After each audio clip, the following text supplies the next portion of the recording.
Okay. Hi again. Welcome you to the course on the fundamental mechanics. And in the previous class, we have talked about the calculation of the moment of a force about a given axis. Now we will consolidate on few more problems to understand the concepts that we have been trying to make students understand or trying to clear in the previous lectures. Now, as far as today's class is concerned, in today's class, as far as the focus is concerned, the focus will be moment about the given axis. That is moment of a force about a specified axis. Okay, this is what our topic will be for today. Since we have done few problems from this topic, we will try to do few more problems to make it more clear to us that how do we find the moment of a force about specified axis. Okay, so in order to do it, let's solve few more problems, and then onwards we can get a clear understanding of the concept how we find the moment of a force about a given axis. Like let's take these questions first. These are some small questions. Let's try to solve these questions first, and from these questions we can understand what we have to do. Though we have already discussed few problems in the previous class, still more needs to be done. Okay, now as far as these problems are concerned, look at this problem F413. It says determine the magnitude of moment of force F. Force F is given to us and about x-axis. That is, look at this picture. Look at this picture. And in this picture, we are given force F. As far as force F is concerned, force F is 300I minus 200J plus 150K Newton. Okay, this force is acting in three-dimensional space, and we have been asked to find the moment of this force. We have been asked to find the moment of this force about x-axis. Okay, so as far as the moment of the force about x-axis is concerned, how do we find it? In order to find the moment of this force about x-axis, we know the matrix will be in the form of, we will have the matrix like, first of all, we have to write I cap, j cap, and k cap. Okay, then it will be uh, or in spite of writing this I cap, j cap, k cap, first of all we have to define this. We have to define a unit vector about this x-axis. The unit vector about x-axis will be, it will have unit vector about x-axis will have, we'll write unit vector about x-axis will have components, or in the previous example we have been writing this as u. It's as same, you can write this as unit vector along x-axis can be written as ux dot, which is equal to its component along x-axis. Its unit vector is having magnitude 1. It will be I cap. It does not have a component along y-axis, so it will be 0 j cap. It does not have a component along z-axis, it will be 0 k cap. So these are its three components. So this is how we write the unit vector about x-axis. And we also know the force F. As far as the force F is concerned, the force F is given to us as 300I. We have 300I minus 200J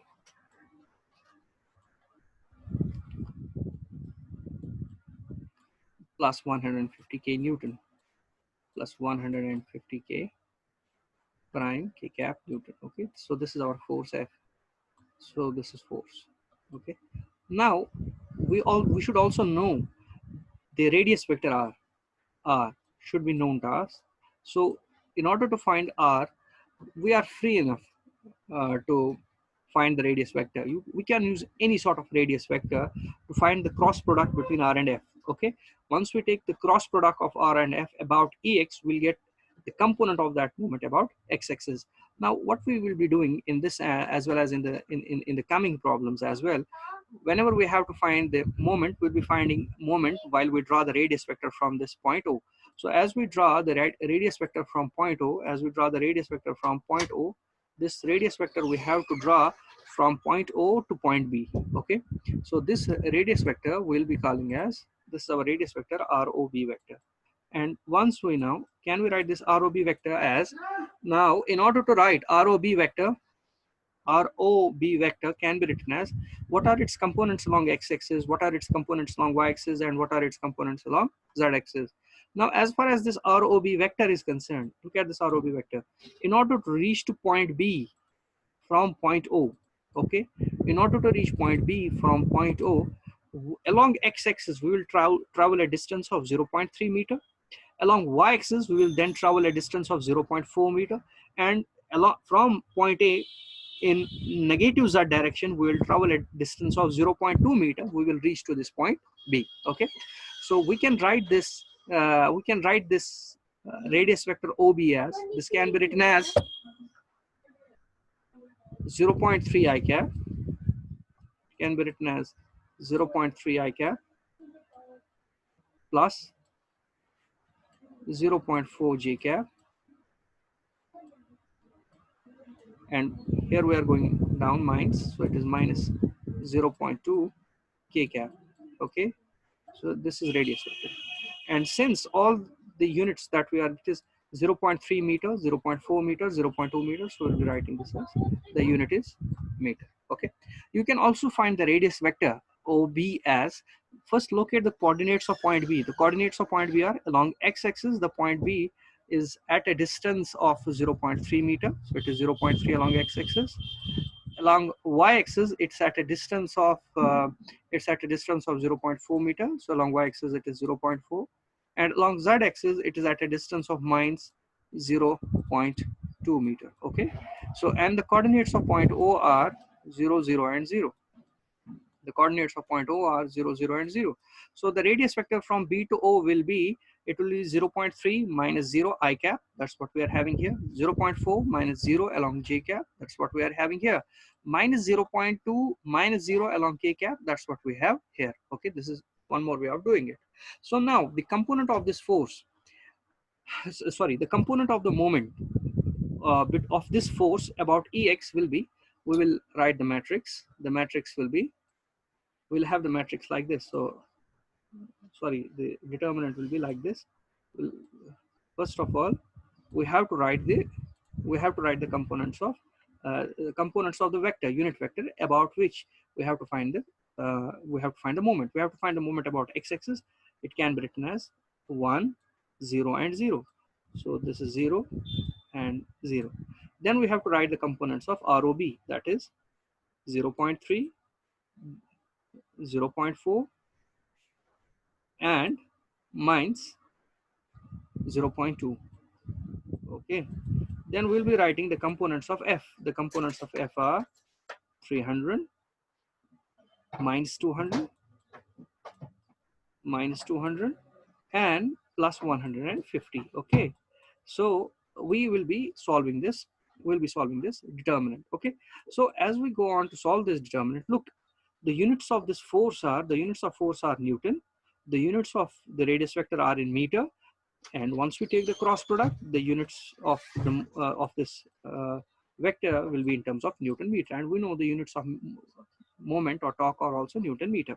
So once you try to solve this, look here, there you will be we'll be first solving for this column and this row. So it is 150 multiplied by 150 multiplied by 0.4. So it is 150 multiplied by 0.4.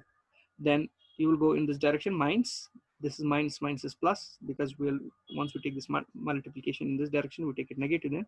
So it is minus 200, this is how you solve a determinant, multiplied by 0.2. Okay, so and the unit is Newton meter. Okay, and we will be multiplying this by 1. Okay, and next, once you take this and this column, they will be 0. Okay, because you have to multiply these two with 0.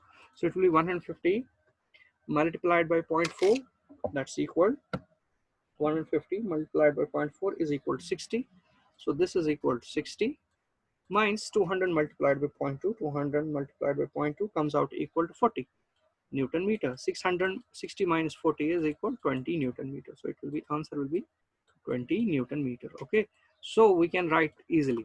So this is the answer. So as far as the component of this force, component of the moment created by this force about x-axis, that's equal to 20 Newton meter. Okay. So this is how you have to do rest of the questions. Like we have to do like the questions which we'll be doing. For example, this question, next question. Okay. In the same way, rest of the questions, I think most of the questions you should be in a position to do. Let me solve one more problem. uh, as far as the next problem is concerned, let's solve this problem. Okay, I will show you how to write the determinant for this. Rest you can do yourself. Now look at the question. The question says, determine the magnitude of the moment of 200 Newton force about x-axis. Solve the problem using both a scalar and vector analysis. Okay, we can do it in both ways. I will show you one of the analysis. Next analysis you can do yourself. Look here, look at this diagram. The picture says that we are having a handle. Okay, on this handle we are applying a force of 200 Newton. Okay, in 3 dimensional, because this force is having an angle with respect to y-axis, an angle with respect to x-axis, and an angle with respect to this z-axis. The angles are given. It's having an angle of 60 degree with respect to y-axis, angle of 45 degree with respect to z-axis, and an angle of 120 degree with respect to this x-axis. Okay, now what we are asked to calculate, we are asked to calculate how much is the moment of this force of 200 Newton about x-axis. Again, we'll repeat the process of finding the unit vector about x-axis. The unit vector about x-axis, that is ex cap or ux cap, will be equal to how much? It will be equal unit vector along x-axis. It will have magnitude 1, that is 1 I cap, and plus it does not have a component along y-axis, that is 0 j cap. It does not have a component along z-axis, so it is 0 k cap. These are its components along x, y, and z direction. Now write down this radius vector. First we'll define a radius vector r. Now radius vector r will be defining from point O. Define a radius vector from point O to the point of application of this force. Okay, now as we are going, as we define this radius vector, we have to write this radius vector in terms of its components along x-axis, along y-axis, and along z-axis. Now as far as this point A is concerned, this point A strictly lies on this yz plane. Therefore the x component of point A is 0. The x component of point A is 0. It does not have an x component because it's essentially lying on yz plane. As far as its y component is concerned, it's equal to 0.3 meter. It is 0.3 meter. And as far as its z component is concerned, it is equal to 0.25 meter. Now it's easy for us that we can write this rate, since the components of this point are 0, 0, and 0. We can now directly write that radius vector ROA, will be equal to 0 minus 0 I cap, that is 0 I cap. It is 0.3 minus 0, that is plus 0.3 j cap, and 0.25 minus 0, that is plus 0.25 k cap. Okay, this is our radius vector ROA. Now come to this force F. As far as force F is concerned, write down the force F in terms of its components along x, y, and z direction. Now as we went on to write the components of force F along x-axis, y-axis, and z-axis, you have to resolve this force into the components. Okay, look at this force F. The force F is being said that it subtends an angle of 120 degree with respect to an axis which is parallel to x-axis. Okay, so it's quite clear from here that force F is subtending an angle of 120 degree with respect to x-axis. Okay, so it means if you just try to see in this direction, this angle then must be 60 degree. Okay, because total angle is 180 degree. Therefore the component of F along in this direction will be, this is the direction of negative x-axis, it will be 200 cos 60. Okay, but this is in negative x direction. Okay, so we'll write the component of F is equal to minus 200 cos 60 I cap. Okay, because this component of F along x-axis is in this direction. Then what will be its components along y direction? In order to find its component along y direction, it's very easy. Along with respect to y-axis, it's subtending an angle of 60 degree. So its component in this direction will be 200 cos 60 along y cap. So it will be plus 200 cos 60 j cap. Okay, and its component along z axis will be plus the component, it's subtending an angle of 45 degree. So the component, resolve it in this direction, it will be f cos of 45, that is 200 cos of 45 degree, and this is along positive z, this will be positive k cap. Okay, now we know this is, we can directly write the matrix like this. So write down this, sorry, this determinant, we can write it in terms of its components as, we'll write components of this, this is 1 0 and 0. The components of ROA, that is 0 0.3, be careful about the units, and 0.25 0.25 or it's, and the components of this is minus 200 into cos 60 minus 200 cos 60. This is 200 cos 60. This is 200 cos 60, and this component is 200 cos of 45. Okay, now solve this determinant. You need to solve this determinant to calculate or to obtain the moment of this force about x-axis. Okay, so this is how you will be solving these sort of questions. The main important thing is draw the radius vector, resolve the force, get the unit vector about the particular direction, and go on solving it. Okay.